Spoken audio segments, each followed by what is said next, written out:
I've worked here for years, but I've never seen anything like these three shadows. Every night, same place, same path, and then they disappear.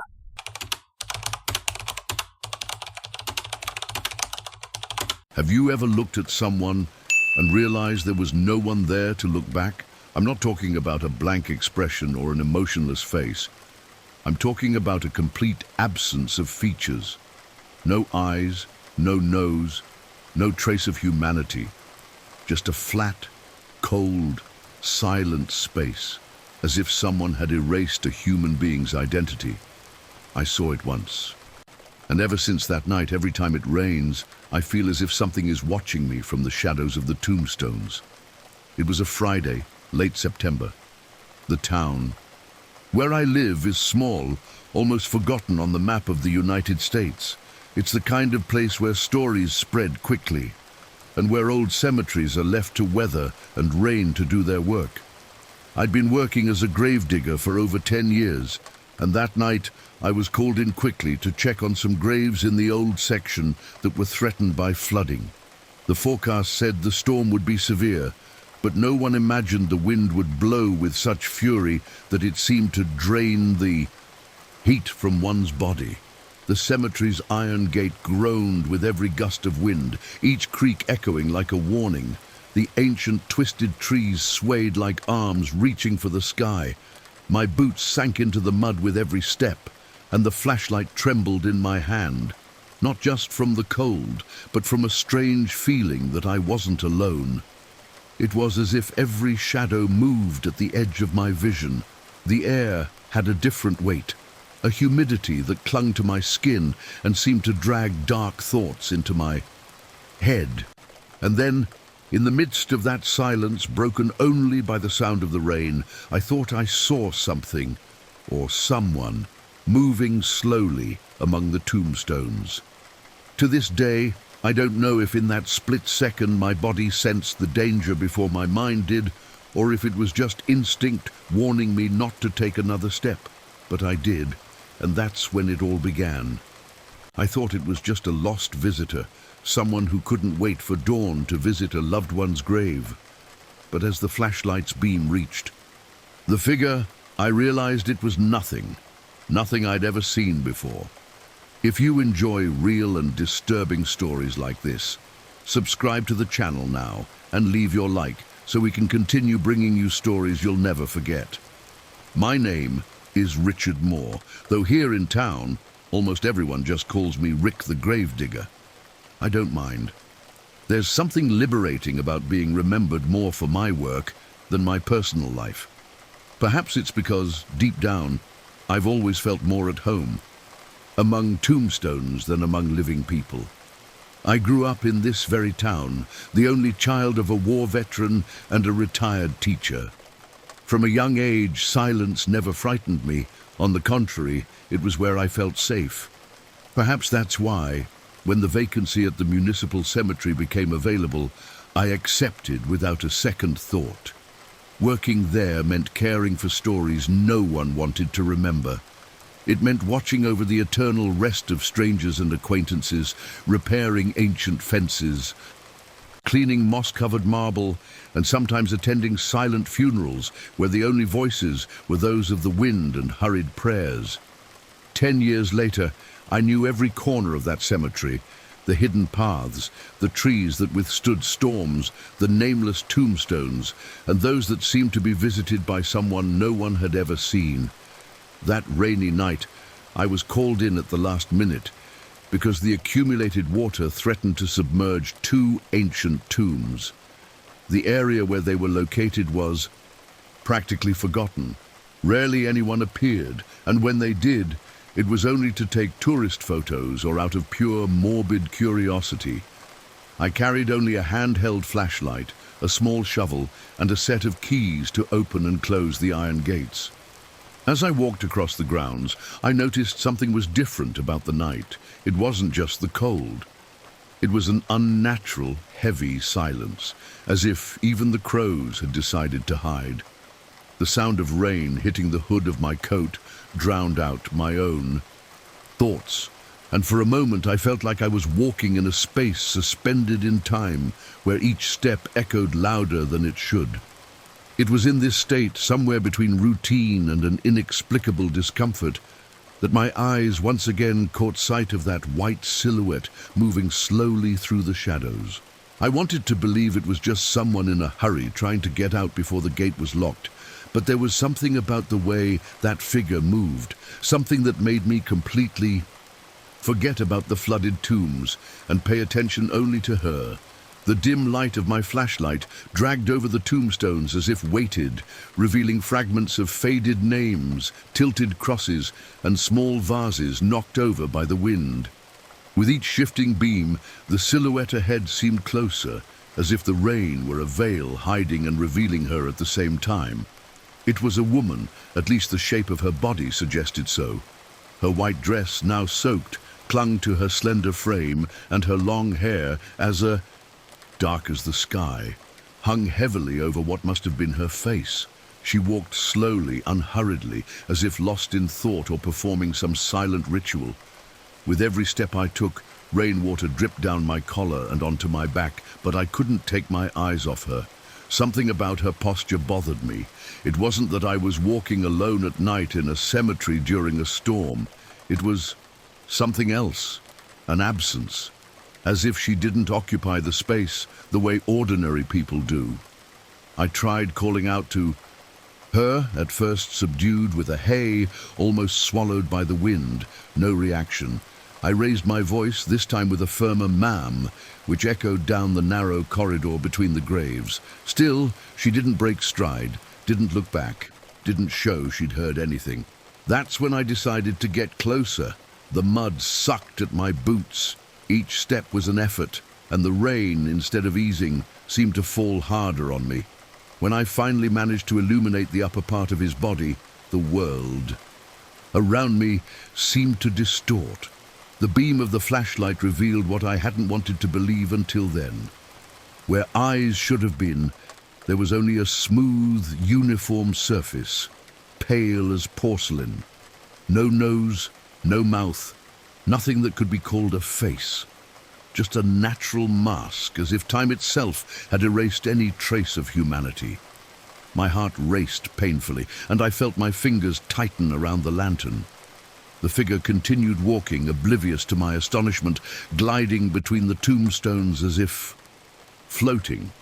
It was impossible to tell if it was touching the ground or simply passing over it.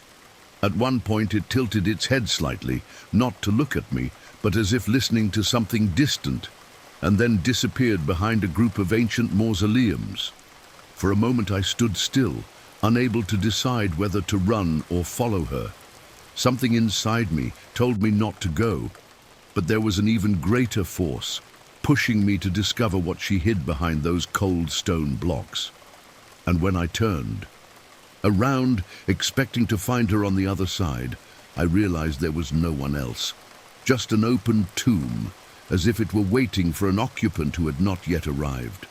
The grave was partially open, the earth dislodged, forming a dark, soggy mass around it.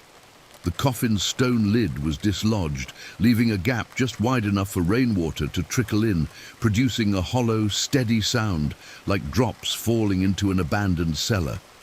My breathing became labored, not from exertion, but from the sense that something was wrong on a level beyond my eyes. I approached slowly, each step sinking into the mud, smelling the acrid, earthy scent mixed with something else. Something sweet, almost metallic, that made my stomach churn. I tilted the flashlight to better illuminate it, and for a moment I thought I saw a subtle movement inside, as if a piece of fabric had rippled. I blinked rapidly, trying to dismiss the thought, but the sight remained etched in my mind. I called out for someone again, my voice breaking, only to remember I was alone. The figure in the white dress had vanished without a trace. I looked around, expecting to see her walking away, but the space between the mausoleums and the trees was empty. The only sound, other than the rain, was an uneven metallic thud coming from within the grave, as if something deep inside was scraping against metal or stone. Instinct told me to get out of there, close that grave, and never return. But a morbid curiosity kept me still, almost hypnotized.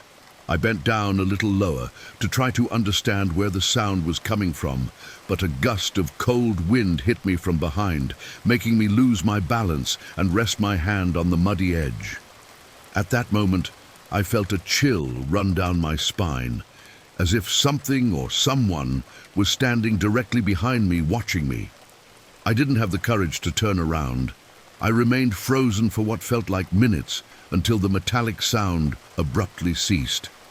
It was in this heavy, suffocating silence that I realized the rain had eased, but the feeling of being watched remained, growing ever more intense. I knew I needed to find out who that woman was and why her grave seemed to have come back to life. But the answer I found the next day made me question whether I really wanted to know. The next morning, the sky was still grey, and the air carried the scent of stale rain mixed with wet earth. I hadn't slept a minute. I spent the night reliving every detail: the white dress, the slow gait, the non-existent face, the violated tomb. Part of me wanted to believe it had all been a delusion brought on by exhaustion, but the other part knew better. I arrived at the cemetery earlier than usual. The gate was closed as I'd left it, but something immediately bothered me. There was no sign of disturbed earth on the grave. Where hours before there had been mud scattered and the lid dislodged, now everything was level and intact, as if it had never been disturbed. Not even a trace of a footprint, mine or anyone else's.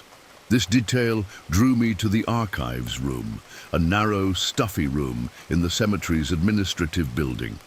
The shelves were filled with dusty folders, burial records, maintenance notes, and even newspaper clippings. I searched the old section and within minutes found the file Eleanor Whitford, who died on September 28, 1993. The recorded cause of death was car accident during a storm. The extra handwritten note chilled me. Face unrecognizable due to impact. I continued leafing through the folder, and another detail caught my attention. She was buried in the same white dress she'd been wearing on the day of the accident. According to the description, the dress was torn and stained with mud, but out of respect for the family, it wasn't changed. There was no record of family members visiting her grave after the burial. It was as if she had been erased from the town's memory. I closed the folder slowly, feeling a strange weight on my chest. Everything made sickening sense: the rain, the dress, the absent face. But there was one question I couldn't keep quiet. Why would the tomb have appeared open that night and closed the next morning without a trace? I decided to go back and check it out for myself. I walked over to the site, and sure enough, the grave was spotless. The grass around it even looked greener, as if nothing had happened. But as I walked away, I noticed something that shouldn't have been there. A small piece of white cloth, stuck to a nearby bush, soaked and covered in ancient mud. And it was at that moment that I realized that if that thing had come back once, it could come back again. And I still didn't know what it wanted. 3 nights later, the storm returned. It wasn't as violent as the previous one, but it carried that same cold wind that seemed to cut through your skin, and that eerie silence that precedes something you'd rather not witness. I was closing the cemetery gate when I saw her again. She was standing beneath one of the oldest trees, a massive oak, its bare branches swaying like twisted arms against the sky. Her white dress was even more soaked and heavy, and even from a distance I could see water dripping from the hem onto the ground, forming small puddles around her feet, or what must have been her feet. My first impulse was to back away, but I realized that this time she wasn't walking. She stood motionless, completely turned toward me, as if waiting for me to notice her. Her face, or lack thereof, seemed even more disturbing in the intermittent light of the lightning, a blankness that reflected the rain without giving back any expression. It was then that I noticed something different. her right hand slowly raised, pointing toward the most forgotten part of the cemetery, the one where the old tombstones leaned, and some were already broken. The gesture was unhurried, but it also left no room for doubt. She wanted me to go there. I felt my breathing quicken, a mixture of fear and a strange sense of obedience, as if refusing wasn't an option. I walked, sinking into the mud, each step accompanied by the uncomfortable sensation that she was watching my every move. Upon reaching the indicated spot, I found a fallen tombstone, covered in moss, its name barely legible. Beside it, fresh footprints, not mine, sunk into the mud and extended until they disappeared between more distant graves. I crouched down to examine them better and noticed that the rainwater running down the ground seemed to be pooling exactly where the tombstone had come loose, as if something down there was blocking the drainage. When I turned to look back at the oak tree, she was gone. The space was empty, and the rain seemed to fall harder now, drowning out all other sounds. But the feeling that I wasn't alone, that didn't go away. And it was that night that I understood that she didn't just want to be seen. She wanted me to discover something that perhaps should remain buried. After that night, I never saw the figure in the white dress again, but it would be a lie to say she left me alone. With every rainstorm, with every thunderclap that echoes through the hills, I feel the same chill creep up my spine, as if someone had just entered the cemetery and was standing silently watching from afar. I've tried to convince myself that it was all the result of exhaustion, of sleepless nights, of a mind that, by living surrounded by death, began to create its own ghosts. But the evidence keeps finding me, even when I'm not looking for it. A short time later, returning from my night patrol, I found another piece of white fabric stuck to the cemetery's side railing. The strange thing was that it was dry, as if it had never touched the rain, and as I held it, I realized it wasn't ordinary fabric. It had a stiff, almost brittle texture, as if some of it had been mixed with something mineral. I kept it, but never showed it to anyone. I don't know if I could explain where it came from without sounding like I'd lost my mind. Sometimes I think about the gesture she made, pointing to that fallen tombstone. Something tells me I still haven't found what I should be looking for. Maybe the truth lies there, beneath that earth no one dares disturb. Maybe it's a secret buried along with the bodies and stories the city chose to forget. On nights when the wind blows from the north, locking all the windows and doors, I can still hear a distant sound, muffled by the pounding of the rain, footsteps shuffling on the gravel, always coming toward me, but stopping before reaching the door. I've never tried to open it to see who or what is outside. All I know is that Eleanor Whitford was taken from her eternal rest once, and there's no guarantee she won't be again. And now I wonder, if she comes back, will it be to ask for help or to take someone with her?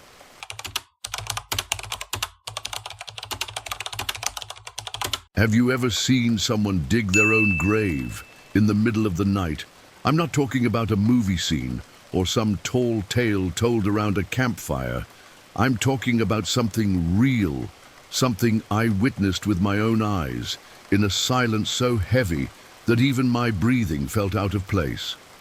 And that night, in the new section of the cemetery, I learned that there are times when the world lets slip things that weren't meant to be seen. It was an unusual early morning.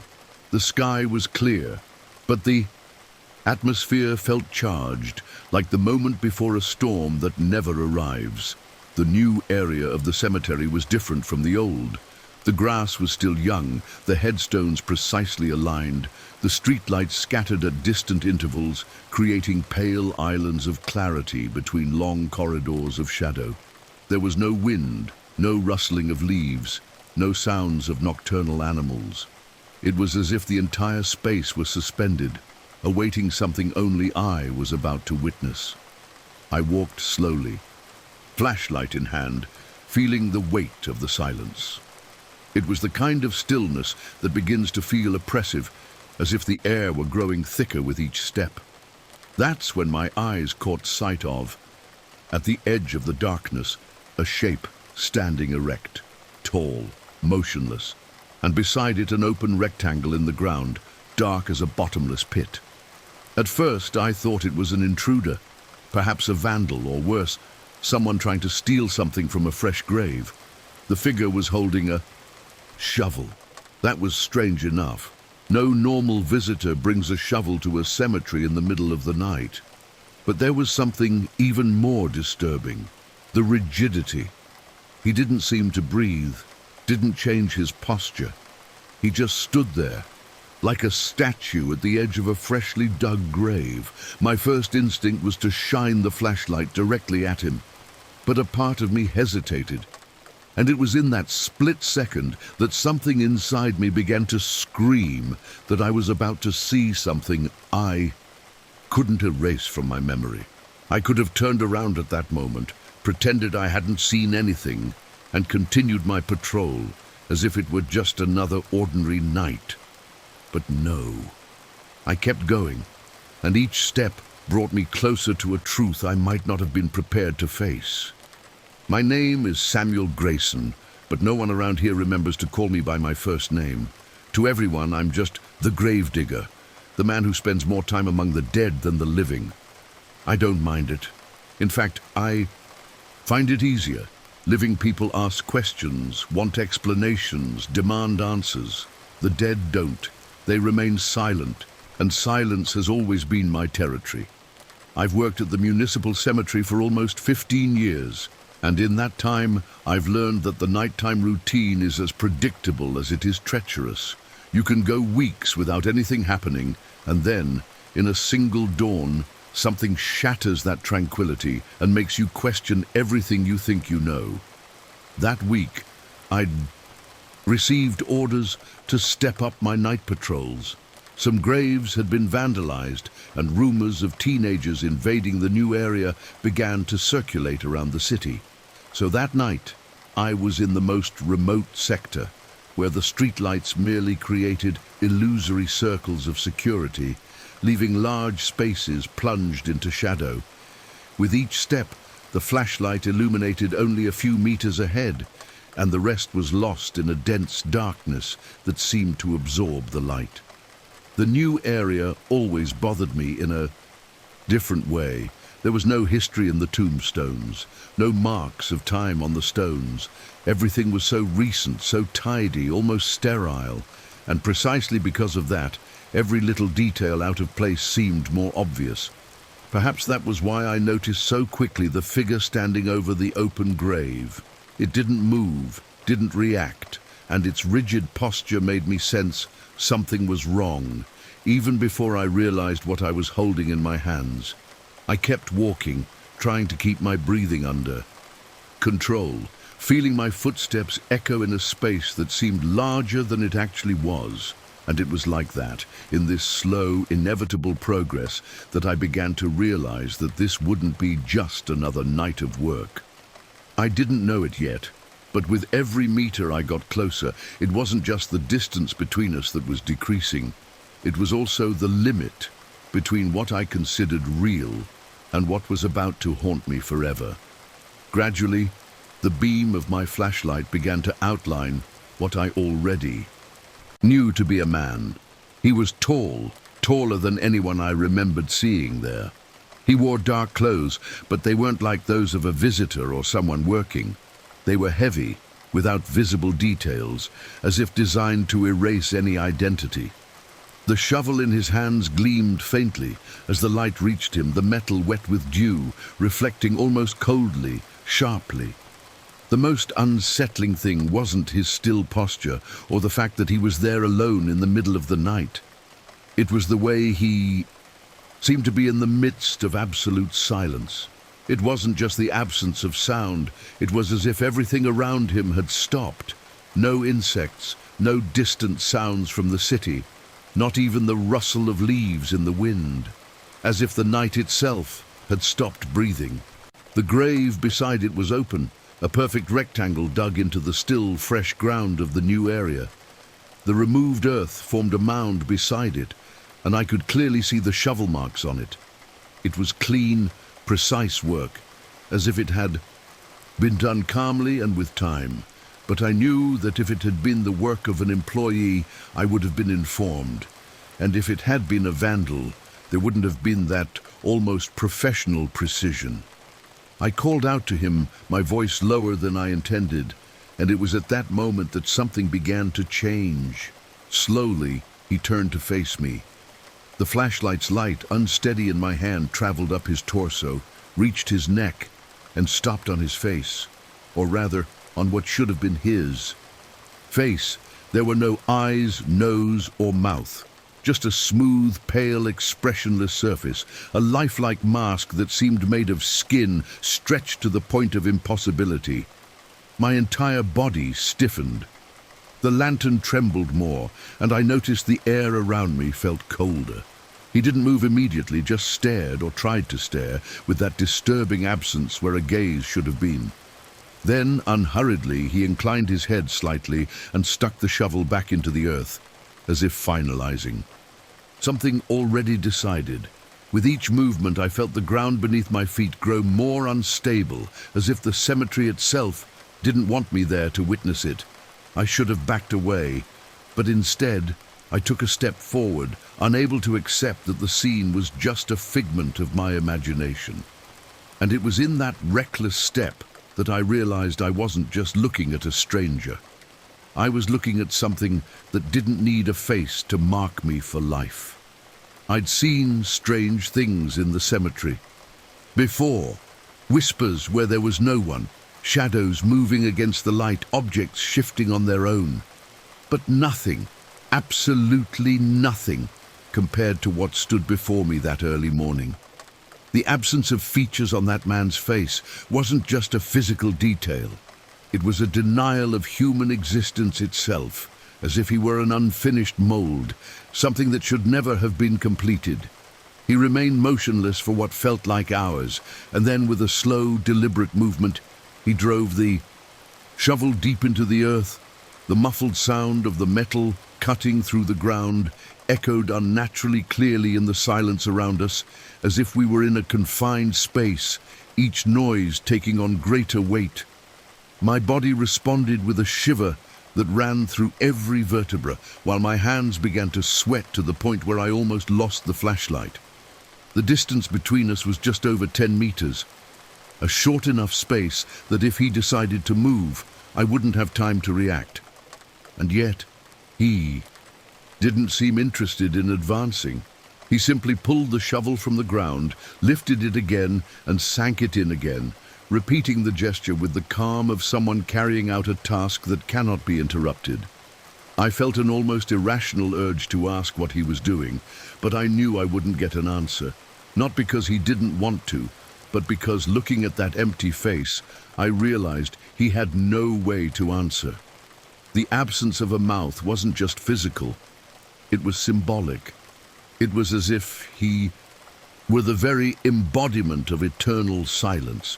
It was at that moment that my instincts began screaming at me to retreat. I took a step back, my eyes still fixed on him. But just as I did, a flash of light from the distant streetlights flickered on, and in the brief moment of darkness, he disappeared. The grave remained open, the shovel leaning against the mound of earth, but there was no one else there. And despite the disappearance, the worst was yet to come. Because the next morning, when I returned to the same place, I found something that made me doubt even my own mental balance. I couldn't sleep that night. I closed the cemetery gates with my hands still shaking, feeling the weight of something I couldn't explain. I spent the next few hours trying to piece together what I saw. An intruder, a daydream, a hallucination caused by fatigue, but no matter how hard I tried, nothing fit. It was like trying to put together a puzzle with pieces that didn't belong together. When the sun finally rose, I grabbed my keys and headed straight back to the new section. Part of me wanted to prove it was all a misconception, that I'd find the grave exactly as I'd left it, open, with the shovel resting against the mound of dirt. But what I found chilled me in a different way. The grave was completely sealed, not just covered with earth, but perfectly leveled, as if it had never been touched. The grass above it looked intact, freshly planted, without any heavy footsteps. I looked around for any sign of movement, but there was nothing.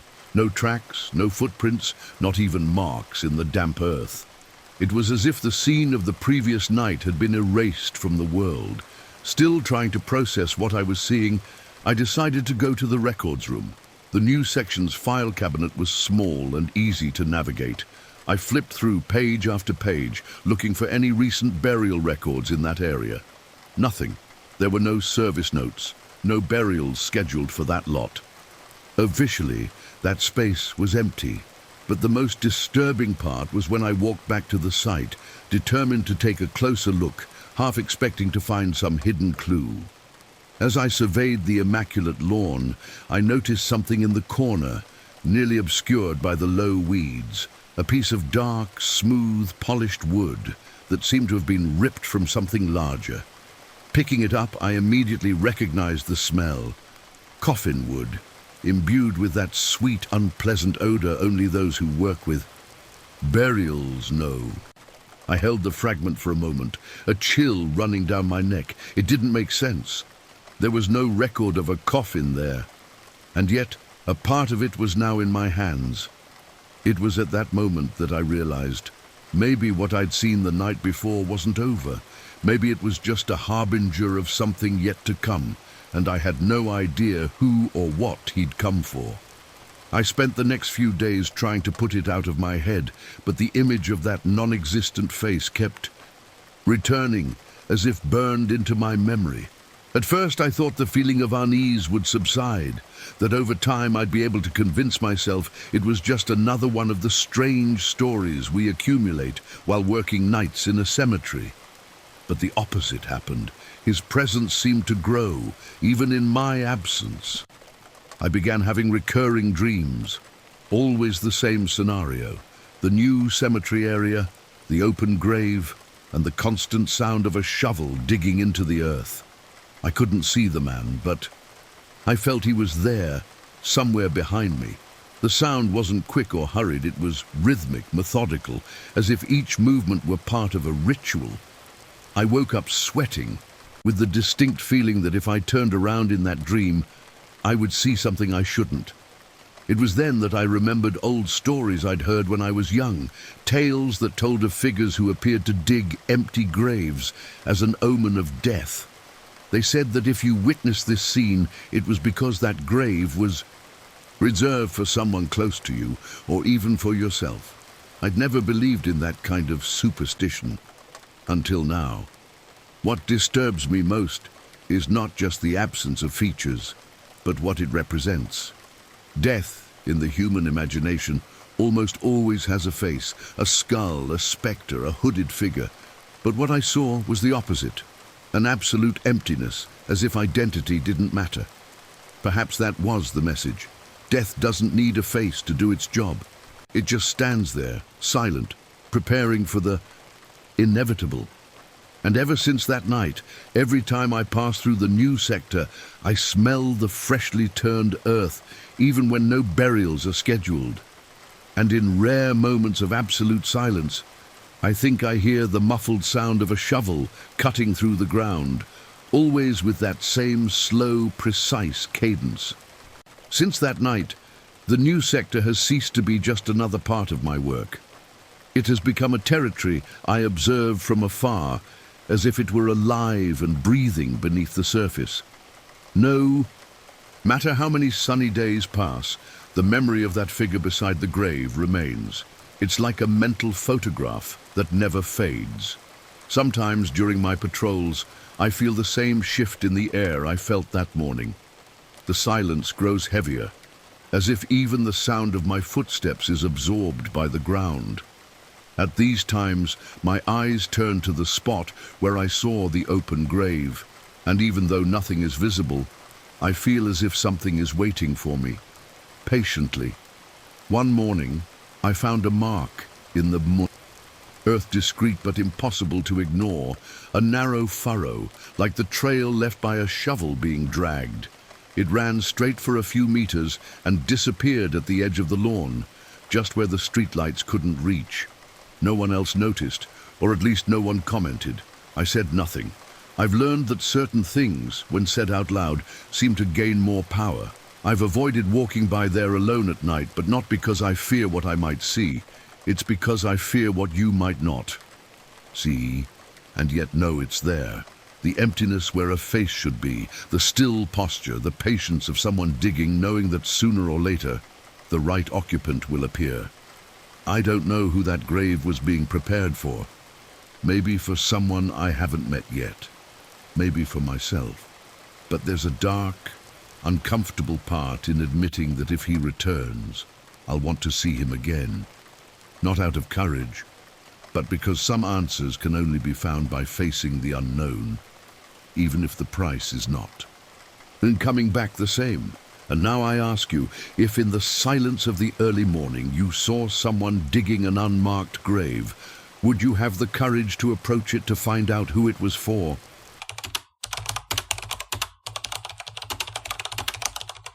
Have you ever been to a place where the silence is so dense it feels weighty, where every footstep echoes strangely, as if disturbing something that should remain untouched? I have. And it was in this kind of silence, in a forgotten section of the cemetery, that I saw something that still keeps me awake. 3 faceless figures walking in a line between broken tombstones, like a procession no one else could see. The abandoned section was in the farthest corner of the cemetery, where tall grass had swallowed up the inscriptions, and time had turned the marble into rough, dirty stone. The trees there grew unpruned, twisted, casting shadows that stretched like claws across the ground. It was the kind of place no one went willingly, unless forced to. And that afternoon I went. The sun was already low, tinting the sky orange and purple. The light filtered through the tall grass, creating golden beams that danced with the wind. Or at least, they should have. But there, among the forgotten tombstones, the air seemed still, as if the wind had given up. It was as I gathered my tools, ready to call it a day, that I saw the movement. 3 tall, thin silhouettes emerged from the undergrowth. They weren't running, they weren't looking to the sides. They just walked in a line, at a slow, synchronized pace, as if following a familiar path. From that distance, I couldn't see any details, until I realized that where their faces should have been, there was only a smooth, uniform void, as if someone had erased their features. I stood there, watching, not daring to approach, and yet, when I took a hesitant step toward them, I felt the ground grow heavier. The 3 figures continued walking until they disappeared behind a set of broken tombstones, vanishing as if they had dissolved into thin air. I could have walked away and forgotten what I saw, but something about that procession, something about the way they moved, made me want to come back. And that's when I realized, certain appearances don't just happen, they happen again. My name is Thomas Weller, and for over 10 years I've worked as a gravedigger in this very cemetery, which to many is just a patch of land filled with closed stories. To me, however, it's a living, breathing organism, holding secrets that don't always want to be revealed. Over time, I've learned that some areas feel heavier than others, as if carrying not just bodies, but memories that never found rest. The abandoned section has always been one of those areas. That week, the administration had decided to clear part of this area, perhaps to make room for new burials, or simply to save face. So I was ordered to cut the grass, align some stones, and collect debris. It was a job I did without complaint, but I couldn't deny that this particular corner of the cemetery had a strange effect on me. Even during the day, the light seemed to penetrate there less strongly, and the sound from outside seemed to be lost before penetrating the twisted trees. On the day it all happened, I arrived early, still in the morning, and spent hours working. I cut dry branches, removed loose rocks, and tried to bring some form to the natural chaos that had taken over. As the sun set, the area took on an almost golden hue, but it wasn't a warm gold. It was a filtered, heavy light that seemed more like a memory than a real reflection. I was already tired, gathering my tools to leave, when I realized I wasn't alone. The sensation wasn't immediate, but gradual. First it came as a weight on my shoulders, then as a slow shiver that ran down the back of my neck, and without understanding why, I looked toward the edge of the lot, between toppled headstones and the brush that still needed cutting. It was at that moment that I noticed something moving, something that would forever imprint that day on my memory. Because what I saw in that direction wasn't an animal, nor a lost person. It was the beginning of a procession that shouldn't exist. And I was about to witness every step of it.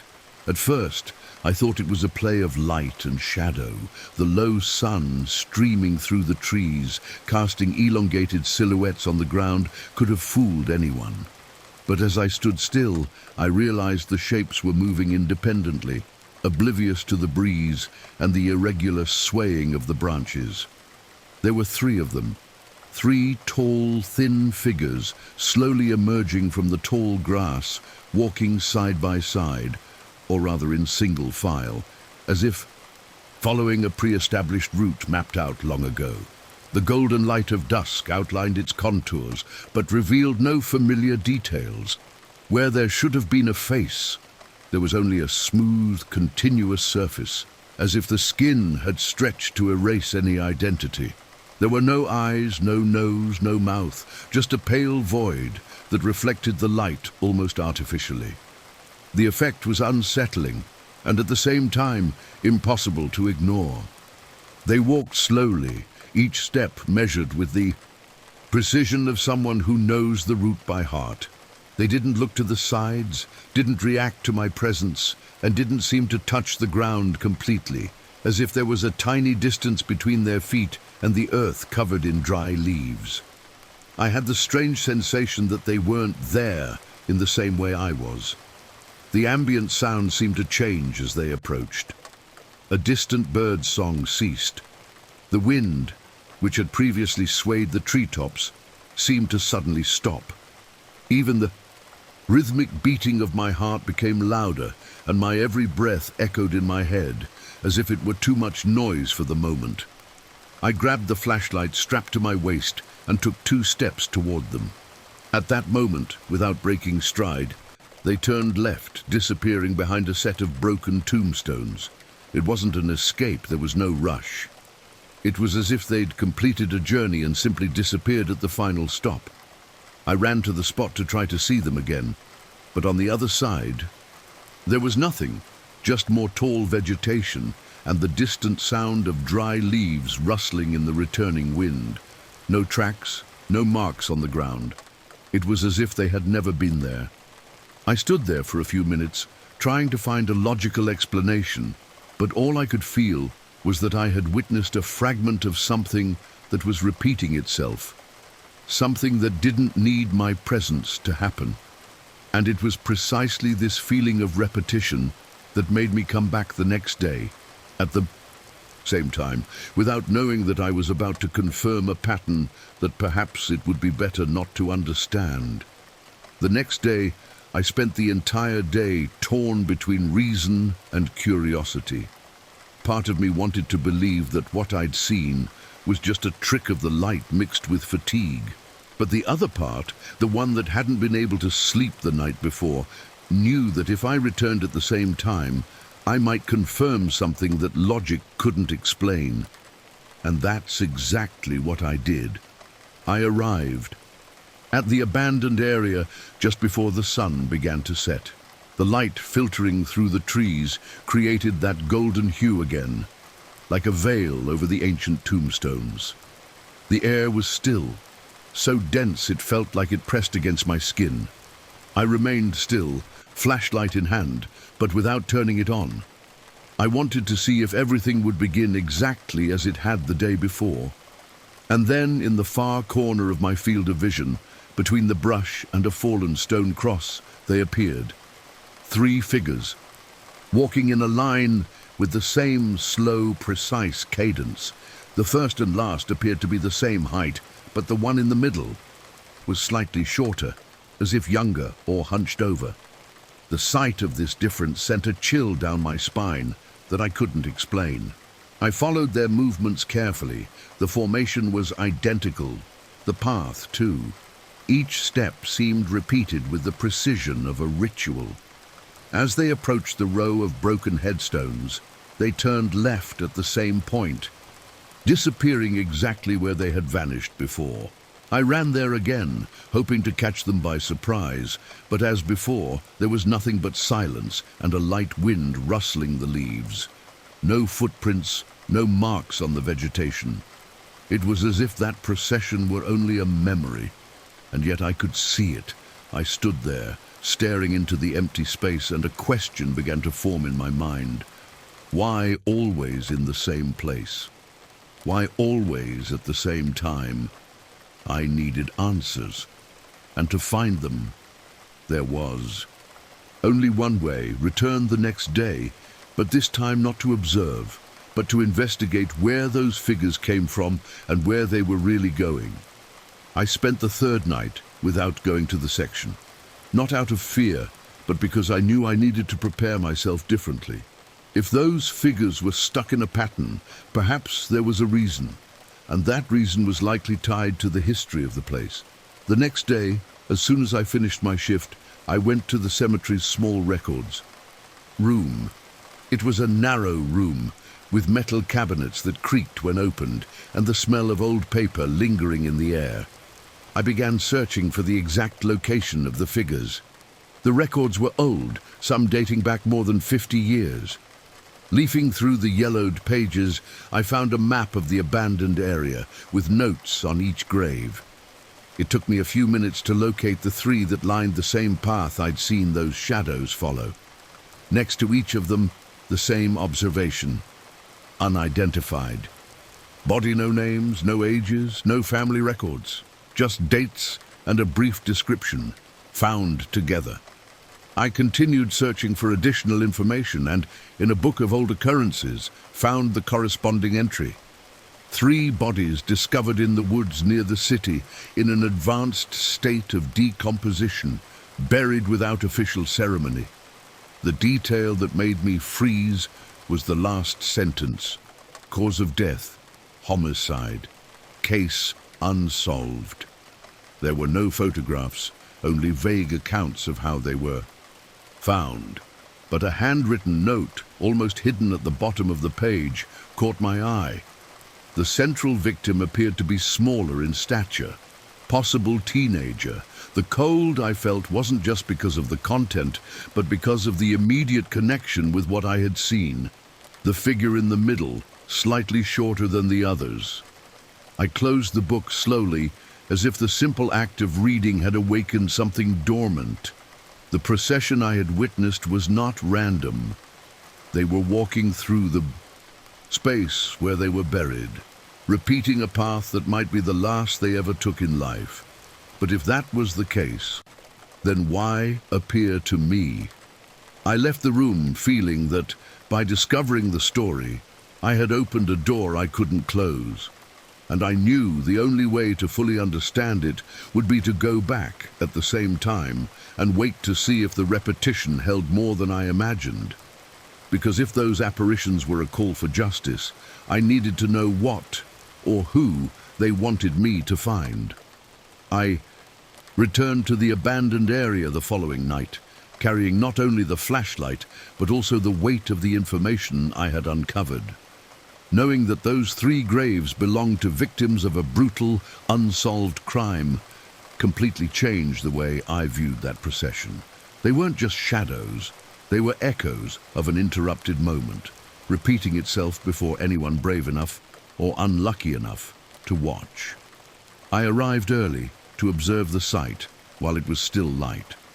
I walked to the 3 graves, nearly covered by vegetation, I touched the worn stones, feeling the roughness of the surface and wondering who could have been buried there without a name, without a farewell. It was strange to think that, in life, probably no one imagined they would end up forgotten in this corner without an identity. And now, decades later, they returned every night, as if searching for something that still belonged to them. The sun began to set, and with it, the temperature. A gradual silence settled in until I noticed the same weight in the air that had preceded the previous apparitions. And then they appeared. Exactly as before, same order, same rhythm, same direction. But this time, I didn't stand still. I took a few steps toward them, trying to keep up with the procession. It was then that I noticed something I hadn't noticed before. At each point along the route, the figures seemed to line up with almost invisible marks on the ground. Small depressions, as if something heavy had been dragged there long ago. I followed these marks with my gaze and understood they were retracing their path to the spot where, according to the archives, they were found before being buried. The thought hit me like a punch. Maybe they weren't just wandering aimlessly. Maybe they were showing the way so that someone, one day, would find what was still hidden. And in that moment, with the cold biting into my skin and my breath growing shallower, I realized that if I wanted answers, I would have to follow the procession to the end, even if that meant crossing the exact spot where those 3 lives had ended. I followed the procession, keeping a measured distance, adjusting my pace to match the steady rhythm of those 3 figures. With every meter I walked, the sensation of crossing an invisible barrier intensified, as if I were moving away from the familiar world and entering a space where time and rules no longer functioned as they should. The silence was so absolute that the sound of my breathing seemed an invasive noise, out of place within that suspended landscape. The shadows, unhurried, advanced to the most isolated edge of the sector, where tall vegetation almost completely obscured the ancient tombstones and the twisted trunks cast irregular shapes on the ground. There, at the final point of the journey, the 3 figures stopped simultaneously. They remained motionless for what seemed like minutes, and then, without exchanging a single gesture, they turned simultaneously and walked slowly into the dense darkness, dissolving like mist in the dim light of my flashlight. I stood alone before a patch of ground seemingly like any other, but which conveyed a strange impression of freshness. When I crouched down and touched the earth, I noticed it was softer and wetter than the rest of the surrounding land, as if it had been recently disturbed. I didn't dig. Something inside me told me it wasn't the time, or that perhaps I shouldn't be the one to reveal what was there. I gathered my tools and began to leave the area, but before crossing the last row of headstones, I instinctively looked back. The brush remained still, with no wind, but for a split second I thought I saw a low silhouette rise up exactly where the procession had ended its march. I didn't stay to confirm. Since then, I've avoided the abandoned sector. Not out of fear of the 3 shadows, but because I know that if I return, I won't be able to resist the temptation to follow that path to its end. And I'm not sure I'm ready to see what lurks beneath that earth. Now I ask you, if you knew that 3 faceless figures wanted someone to discover the place where they were killed, would you have the courage to open the ground and face what they're trying to reveal? If you want to hear more true and disturbing stories like this, subscribe to the channel now, activate the bell, and follow each new story. Here, each story can be the gateway to a mystery you might prefer not to solve.